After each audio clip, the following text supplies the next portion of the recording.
que cette victoire de Giorgia Meloni. Bonne nouvelle, Jean Messia? Excellente nouvelle. Pour qui? Pour l'Italie, déjà, et puis pour l'Europe, puisque on voit bien que les dominos tombent les uns après les autres. Il y a eu la Suède, maintenant c'est l'Italie. J'ai envie de dire à demain la France. Avec une victoire de quoi? De l'extrême droite? De la droite radicale? Alors, c'était ma question, justement. Voilà, vous avez deviné. C'est de l'extrême droite qui a gagné en Italie? Non, ce qui a gagné en Italie... Je vois ça quasiment partout, sur les chaînes info et tout, depuis hier. Je vois l'extrême droite au port du pouvoir. C'est pire que ça. Alors, on nous dit que c'est le fascisme qui revient. Je lisais ce matin une manchette du Monde qui disait que pour la première fois depuis 1945, le fascisme est revenu en Italie. Excusez-moi, moi je suis toujours fasciné, si vous voulez, par toutes ces élites médiatiques et politiques qui, effectivement, reprochent à une femme d'avoir peut-être, quand elle avait 15 ans... elle n'avait pas 15 ans. Dans l'interview qui circule, elle n'avait pas 15 ans. Hein. D'accord. Enfin, aujourd'hui, si vous voulez, le danger, c'est pas le danger d'un retour du fascisme tel qu'on l'a connu en 1945. Le danger aujourd'hui, que tout le monde peut voir, que tout le monde peut entendre, qui a fait des morts, c'est l'islamo-fascisme. Alors, d'accord. Et ça, pour le coup, personne n'en parle. Je crois, mais quand c'est la réalité, on l'a dit. Alors après, on peut avoir des différences. Et heureusement, on a des différences avec la gauche sur la lecture de la... Mais il n'y a pas de porosité à chercher. Jean Messia, nous avons en France la droite la plus bête du monde, et c'est pour ça qu'ils n'arriveront plus jamais au pouvoir tant qu'ils seront... des droites est en route, tant qu'ils seront sur cette ligne. Ça, c'est la première chose. La deuxième chose, c'est que moi, j'ai une question à poser. Quand est-ce qu'on sortira de ce concept fumeux d'extrême droite, de cette instrumentalisation permanente du fascisme à des fins électoralistes ou clientélistes, alors même que le véritable fascisme, vous ne le voyez pas. Mais Rodrigo Arenas, vous le redit, c'est l'extrême droite. Il vous la redit. Attendez, alors qu'est-ce qu'il y a d'extrême droite dans le programme de Madame Meloni? Madame Meloni se propose de lutter contre l'antisémitisme, et en particulier l'antisémitisme islamiste. C'est ballot quand même pour quelqu'un qu'on prétend être fasciste. Madame Meloni veut garantir les engagements de l'Italie au sein de l'OTAN. Madame Meloni veut accroître l'aide à l'Ukraine. Madame Meloni veut réformer l'Europe. D'ailleurs, elle est présidente d'un groupe qui s'appelle les réformistes de l'Europe. Donc elle ne veut pas en sortir. Je ne vois pas, si vous voulez, elle veut limiter drastiquement l'immigration, ce que tous les peuples européens souhaitent les uns après les autres. En France, il y a un problème d'incarnation qui fait que, effectivement, politiquement, il n'y a pas une figure. Il y a une figure qui apparaît, mais sur l'analyse et le constat d'une islamisation de la France, d'un ensauvagement de la France, je veux dire, il y a une majorité de Français qui aujourd'hui le pensent. Réponse de Rodrigo Arenas. Je ne sais pas répondre à Jean Messia là-dessus. Oui. Non, il vous explique pourquoi c'est pas l'extrême droite, en fait. Ce que fait Jean Messia, mais ça fait longtemps, c'est son job. Il a raison de le faire parce que c'est son boulot. J'ai pas de job, moi, c'est mes convictions. Il veut banaliser l'extrême droite. C'est son travail. Mais c'est quoi Donc, qui est d'extrême droite en France aujourd'hui? Mais il vous dit qu'il n'est pas d'extrême droite, en fait. Mais c'est son opinion. Il a le droit de dire. Maintenant, moi, je suis un migrant d'extrême droite, alors c'est ça? J'ai des signes. Ouais, c'est clair, ouais. Je suis un migrant d'extrême droite. C'est intéressant. Donc la question, dans son programme, quand vous êtes sur un programme politique excluant, qui est un programme politique qui ne prend pas la complexité des choses et qui n'apportera pas des réponses d'ailleurs plus tard. Parce que moi, je tiens à dire quand même que l'extrême droite se construit notamment sur la question de il faut vivre mieux, le prix, etc., etc. Moi, ce que je constate, c'est que les députés Rassemblement National au Parlement ont voté contre l'augmentation du SMIC. Ils veulent baisser la TVA, c'est-à-dire les impôts des gens. C'est pas pour ça qu'ils sont d'extrême droite, ça, c'est pas des signes d'extrême droite. Et en excluant une partie de la population, vous l'avez dit tout à l'heure, par exemple les homosexuels, par exemple les migrants.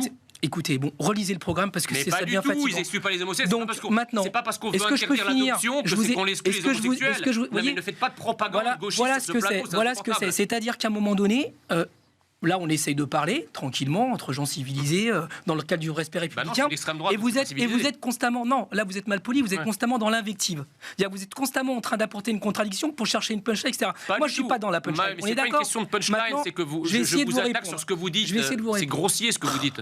Qui est en France l'extrême droite? Et moi, je vais vous mettre tranquille. Oui, j'ai appelé, à titre personnel, à voter contre Marine Le Pen aux élections législatives et aux présidentielles. Donc moi, je suis très clair. Et de commencer à nous expliquer que Marine LePen n'est pas d'extrême droite, parce que c'est ce qu'essaye de faire le RN, que Marine Le Pen...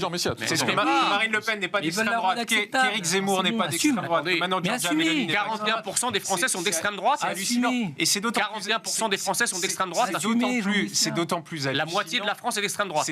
Mais moi, j'ai toujours fait la différence entre les électeurs qui sont et bêtes, les responsables des partis politiques. On parle des responsables et des partis politiques. Oui, mais il y a des gens qui votent pour eux, monsieur le député. Ça, c'est l'histoire. Moi, j'aimerais des gens qui font le salut nazi dans les manifestations. La collaboration du PCF pendant la guerre, vous en faites quoi jusqu'au 41 ? Moi, je suis pas membre du PCF. Non, mais justement, qui leur rappelle ? Moi, je suis très à l'aise. Qui leur rappelle ? Qui rappelle qu'au RPR, la famille dont vous faites partie, au début, dans les années 60, vous aviez le SAC, vous aviez Occident, auquel a appartenu les Devedjian, les Pasqua, etc., qui allaient ratonner du gauchiste. Et ça, on n'en parle pas. On fait l'histoire de l'histoire pour tout le monde, on n'en fait pour personne. Mais l'instrumentalisation de... Je suis très à l'aise. Parce que j'ai lu qu'on est d'extrême gauche, etc. Un dernier mot, on fait le CNews Info. J'ai lu dans Libé que l'arrivée de Mélanie au pouvoir, c'était la marche sur Rome. Aujourd'hui, la marche sur Rome, c'est les femmes voilées qui sont dans les rues, qui sont l'incarnation de l'islamo-fascisme, sur lequel vous fermez les yeux, que vous considérez que c'est pas une réalité, alors que vous inventez une extrême droite fantasmatique, parce que c'est ça votre fond de commerce. C'est votre fond de commerce à vous, c'est pas le mien. Qu'est-ce que vous racontez ? Mais qu'est-ce que vous racontez ? Si cette chimère de l'extrême droite des années 40 disparaît dans votre discours, vous disparaissez avec. Mais si vous avez plus pas volé, vous n'existez pas. De quoi vous parlez ? Vous êtes obligé de l'entretenir. Vous allez entretenir les uniformes nazis, etc. Mais n'importe quoi. Pardon, attendez, qu'est-ce que vous avez dit là ? Attendez, qu'est-ce que vous venez de dire ? Laissez-moi finir. Allez, non, qu'est-ce que vous venez de dire sur les uniformes nazis ? Je vous écoute. Oui, vous allez entretenir la peur du retour de l'uniforme nazi. Mais vous n'avez pas honte de dire ça en France ? Vous n'avez pas honte ? Mais vous devriez avoir honte, monsieur Messia, de dire ça, c'est honteux. C'est bon, monsieur Morandini, on n'a plus rien à se dire. C'est bon, ont disparu à 100 ans. C'est bon. Là, vous le totalitarisme actuel, écoutez, le totalitarisme islamique, vous pouvez tout donc vous êtes les laquais. Voilà la vérité.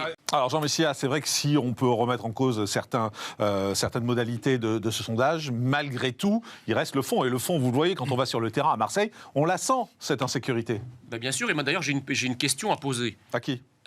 Au plateau. D'accord, allez-y. Le nombre de caméras de surveillance a été multiplié par 20 ces 20 dernières années. Ouais. Les effectifs, depuis quelques années, les effectifs policiers sur le terrain remontent. D'ailleurs, votre reportage à la fin fait mention d'une augmentation des effectifs. Donc on met plus de moyens. Ça va continuer. Donc on met plus de moyens. Comment se fait-il ? Parce que vous avez, monsieur le député, il y a un instant souligné l'idée qu'effectivement, en déployant des caméras de surveillance, en déployant des effectifs, ça allait juguler l'insécurité. Mais le problème, c'est que on ne cesse de déployer des moyens depuis une vingtaine d'années et la société ne cesse parallèlement de s'ensauvager. Donc la question, vous comprenez bien que c'est pas uniquement les moyens.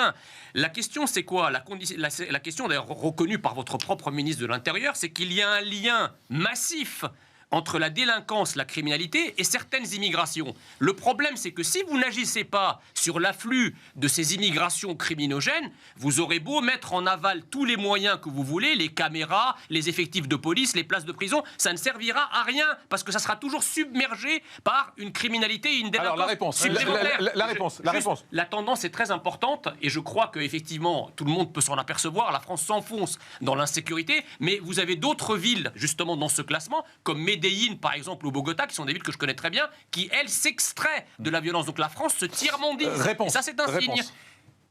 Le ministre de l'Intérieur a effectivement mis en lumière cet été, il a été très courageux de le faire. Moi, je l'ai salué à maintes reprises. Il a juste vu le réel, effectivement, il y a une surreprésentation de la délinquance, le studio étrangère. Courageux, non ? Et moi, j'attends que dans le débat que nous aurons sur l'immigration à partir de la fin novembre et avec une loi annoncée par le président de la République au début d'année, parce que tout ça est une question de réappropriation de l'espace urbain.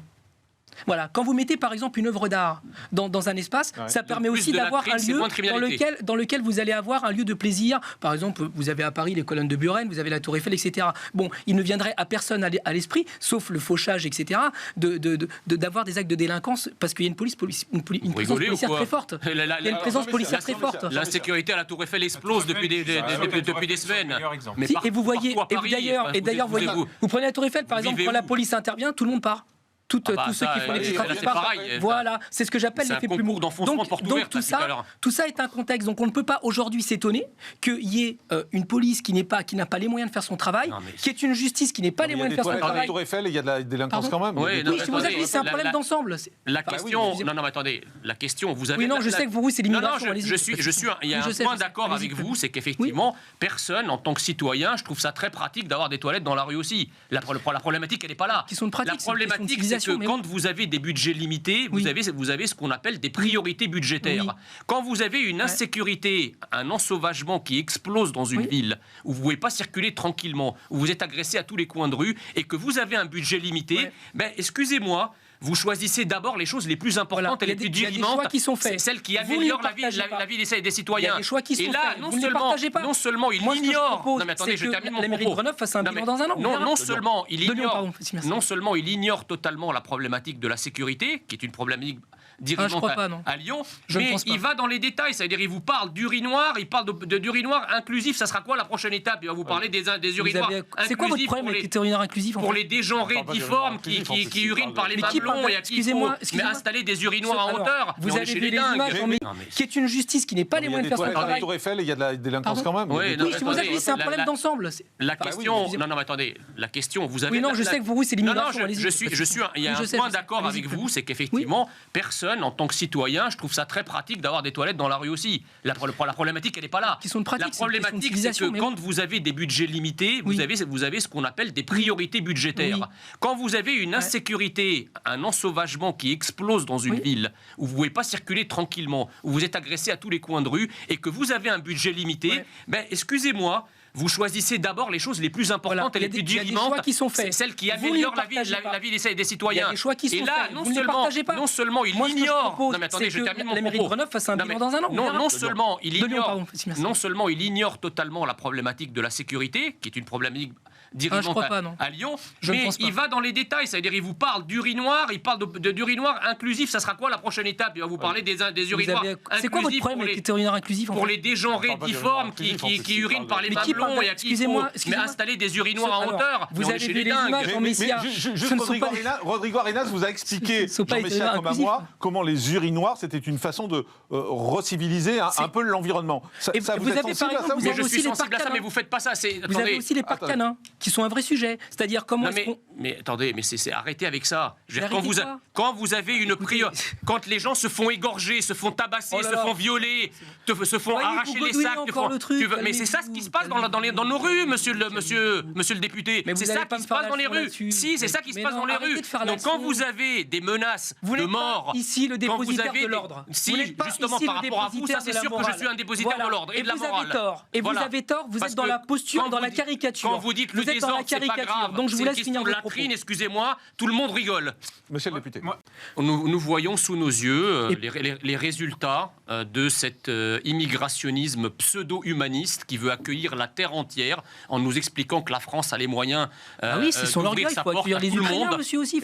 Non mais ne vous réfugiez pas derrière les Ukrainiens parce que justement, il n'y en a pas beaucoup. En Pologne et en Allemagne. Il n'y en a pas beaucoup en France. Attendez, on laisse parler, allez-y. Ils sont pas beaucoup en France, ce sont principalement des femmes et des enfants. Contrairement à toutes les autres immigrations qui sont quasi exclusivement masculines. Est-ce que vous savez où ils vont? Laissez-moi terminer. Oui. Donc là, le problème, si vous voulez, c'est que si vous démantelez ce camp...